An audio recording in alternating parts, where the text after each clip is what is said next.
this is me Shreya Agnihotri and welcome back to my channel Bio Mentor और आज का topic है criticism of Darwinism and we'll start with new Darwinism or modern synthetic theory of evolution. So starting with criticism of Darwinism, इसमें क्या हुआ था कि जो डार्विन थे उनको कोई नॉलेज नहीं थी जेनेटिक्स की. Darwin has no knowledge of genetics.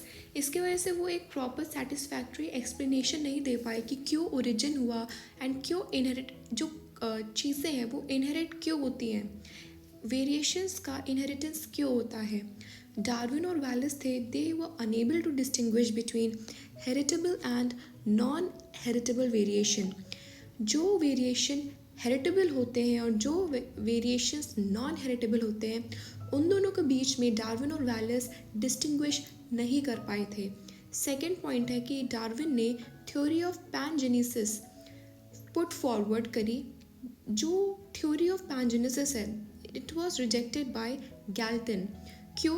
क्योंकि इसमें इन्होंने कहा था कि according to this theory all body organs of an organism releases miniature copies. जो बॉडी में प्रेजेंट ऑर्गन्स हैं वो मिनिएचर कॉपीज़ रिलीज़ करते हैं जिसको कहते हैं जेम्यूल या पैनजीन्स को ब्लड में या जो भी बॉडी में सर्कुलेटिंग फ्लूइड प्रेजेंट है.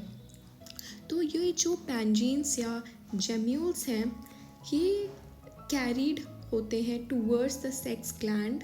ये पैनजीन्स या जेम्यूल्स ब्लड के थ्रू या किसी भी सर्कुलेटिंग फ्लूइड के थ्रू कैरी फॉरवर्ड होते हैं टूवर्ड्स द सेक्स ग्लैंड, जो कि वहाँ पर असेंबल होते हैं, इकट्ठा होते हैं. तो इकट्ठा होने के बाद वो सेक्स सेल्स फॉर्म करते हैं जिसको एग या स्पर्म कहते हैं. ठीक है. Later when a fertilise egg, बाद में जब फर्टिलाइज एग होता है undergo development, the pangenes are responsible for the features of the new individual. तो जो पैनजीन्स होते हैं या जो हम कहते हैं जेम्यूल्स वो रिस्पॉन्सिबल होते हैं for the features of new individual. ये थ्योरी जो थी डिस्कार्डेड कर दी गई थी bye Galton.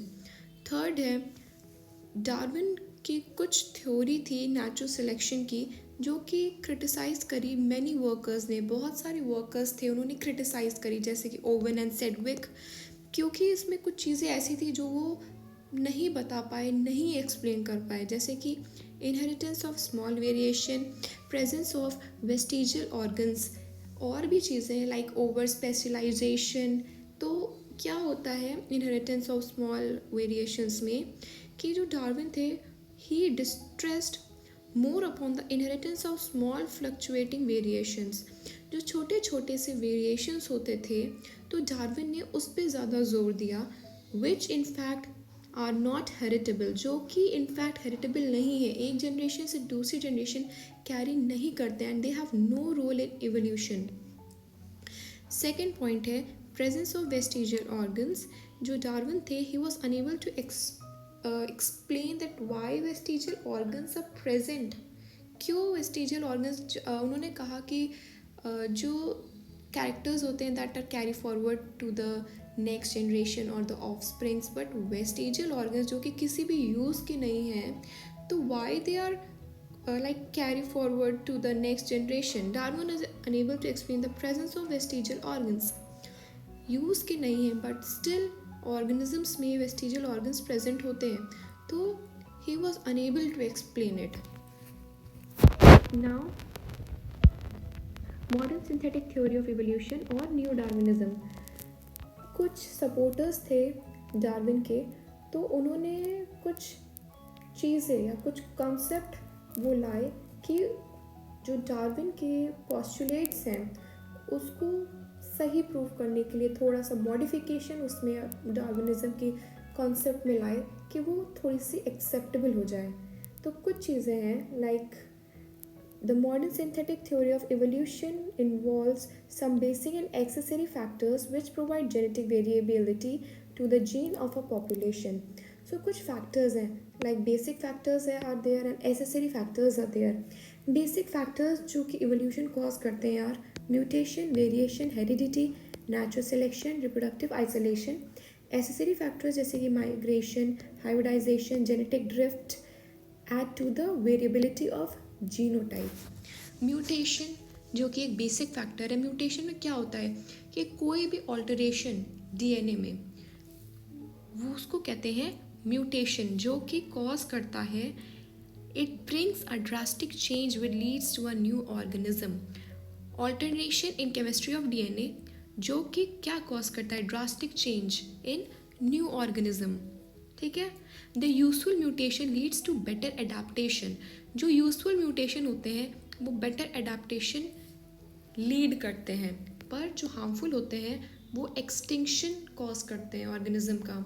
Now second point is variation या genetic recombination. Genetic recombination are new genotype in individuals. It increases variability of individual genotype in a population.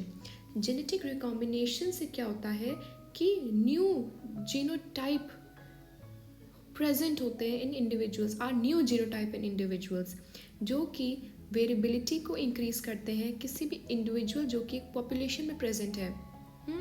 Recombination are produce due to crossing over during meiosis. Recombination तब होता है जब crossing over हो रहा होता है during meiosis. Fine. Chromosomal mutations like deletion, duplication, inversion and translocation also result in variation and origin of new species. Chromosomal variations होते हैं जो कि new origin of species में result करते हैं। Heredity मतलब the transmission of characters from parent to offspring। एक character दूसरे offspring में from parent to offspring अगर transmit हो रहा है उसको कहते हैं heredity। ठीक है। is very important mechanism for evolution. So advantageous characteristics of the parent are inherited to offsprings. Natural selection, as we all know कि natural selection में होता क्या है, we have already read about natural selection in earlier videos. So इसमें क्या होता है, the organism which are more suited for the environmental condition will survive. जो organism मोर सूटेड है टूवर्ड्स द इन्वायरमेंटल कंडीशन वो जिंदा रहेंगे, और बाकी जो है वो कंपटीशन के लिए छोड़ दिए जाएंगे। Like we have read about intra specific and inter specific competition and environmental factors which are responsible for the extinction of an organism. Alright, now we'll move to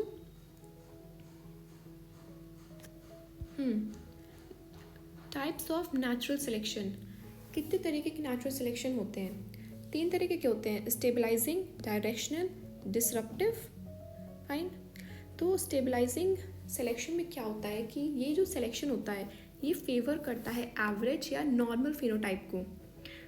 look into this diagram, इसमें normal और average phenotype को ये favour कर रहा है और eliminate कर रहा है एक्सट्रीम वेरिएंट्स को। ठीक है। It occurs in constant environment and eliminates new mutation, it favours homozygosity. इसमें नॉर्मल फिनोटाइप से एवरेज फिनोटाइप्स को फेवर किया जा रहा है और एक्सट्रीम जो वेरिएंट्स हैं उनको एलिमिनेट किया जा रहा है। ये कांस्टेंट एनवायरनमेंट में अकर करता है और ये होमोजाइगोसिटी को फेवर करता है। इसमें म्यूटेशंस, नई म्यूटेशंस नहीं होंगी क्योंकि इसमें कोई भी चेंज नहीं हो रहा है ज़्यादा एनवायरनमेंट में, एक कांस्टेंट एनवायरनमेंट मेंटेन्ड है। सेकेंड है डायरेक्शनल सेलेक्शन। इसमें क्या होता है, directional selection produces a regular change in gene pool. Gene pool में रेगुलर चेंज होता है in one direction in respect to some specific character if individual of one extreme of size distribution contributes more offsprings and selected by nature then the mean size of individual in the population will change।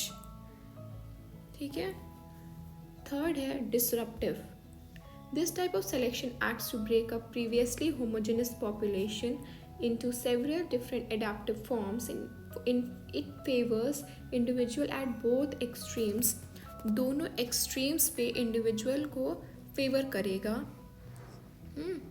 दोनों extremes पे individuals को favor करेगा। So two peaks in distribution, दो peaks, ये एक peak, ये एक peak form होगी। ठीक।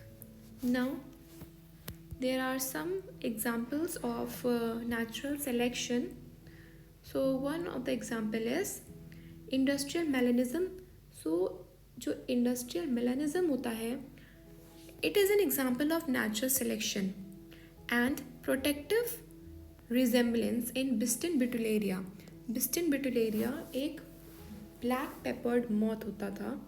इसमें क्या होता है कि ब्लैक डॉट प्रेजेंट होती है on its creamy white body. 1850 में क्या था कि ये जो मॉथ थे they were grey in colour और and during day time they use to rest on tree trunk. They were they were grey और वो ट्री ट्रंक पे रेस्ट करते थे जहाँ पर लाइकन की ग्रोथ होती थी, which had lichen growth on them. They represented with the background. जो ये ग्रे कलर के मॉथ थे, तो जब वो ट्री ट्रंक पे थे तो जो एक बैकग्राउंड मेंटेन होता था वो बिल्कुल ऐसा लगता था कि जो ट्री ट्रंक का कलर है और मॉथ का कलर है, ग्रे कलर मॉथ का कलर है, वो एक ही जैसा है। तो जो प्रीडेटर्स होते थे वो उसको खाते नहीं थे because they were unable to detect कि ये है क्या। मेनली बर्ड्स होती थी जो उन पे वो उस पर फीड करती थी। Due to industrial revolution in England, industrial revolution की वजह से क्या हुआ, कोल्स बर्न हुए एंड सून जो कोल बर्न हुए, जो उसकी एशेस थी, they deposited on the tree trunk पे डिपॉजिट हुई and sulphur dioxide killed the lichen थे। तो SO2 की वजह से जो लाइकन प्रेजेंट थे वो डेड हो गए। नाउ जो ग्रे कलर के मॉथ थे वो ईजिली डिटेक्टेड थे बर्ड से। तो मॉथ जो थे वो आसानी से दिख सकते थे बर्ड्स को, तो वो उनका खाना बन गए।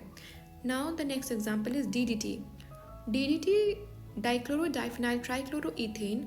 ये स्प्रे किया जाता था टू कंट्रोल मस्कीटो पॉपुलेशन। तो क्या हुआ, जो मस्कीटो थे DDT के रेजिस्टेंट हो गए। Over a period of time the entire population became DDT resistant. तो जो मस्कीटो की एंटायर पॉपुलेशन थी वो DDT रेजिस्टेंट हो गई। तो ये एग्जाम्पल है डायरेक्शनल नेचुरल सिलेक्शन का। Fifth is isolation. Reproductive isolation जो होता है suppose to be one of the most significant responsible for evolution. Isolation जो होता है वो एक मोस्ट सिग्निफिकेंट फैक्टर है जो कि इवोल्यूशन में हेल्प करता है। There are certain physiological, geographical and mechanical factors जो कि रिस्पॉन्सिबल है फॉर इवोल्यूशन। जियोग्राफिकल चेंजेस जैसे कि फिजिकल बैरियर आ गया बीच में, हाई माउंटेन, सी, डेजर्ट, तो इंटरब्रीडिंग नहीं हुई किसी भी रिलेटेड ऑर्गेनिज्म की। सेकेंड है मैकेनिकल आइसोलेशन। मैकेनिकल आइसोलेशन में क्या होता है कि डिफरेंस होता है मॉर्फोलॉजिकली किसी भी मेल या फीमेल जेनिटेलिया में, तो क्या होता है कि इंटरब्रीडिंग नहीं हो पाती है। थर्ड है फिजियोलॉजिकल आइसोलेशन। इसमें होता है inability to of sexual communication due to functional incompatibility in their mating. तो ये कुछ चीज़ें थी जो कि नेचुरल सिलेक्शन के बारे में हमें बताती हैं। ठीक है, नेचुरल सिलेक्शन का एग्जाम्पल हो गया, हेरिडिटी हो गया, mutation. So modern synthetic theory और इवोल्यूशन और न्यू डार्विनिज्म, ये पूरा था till isolation. I hope that you like my video.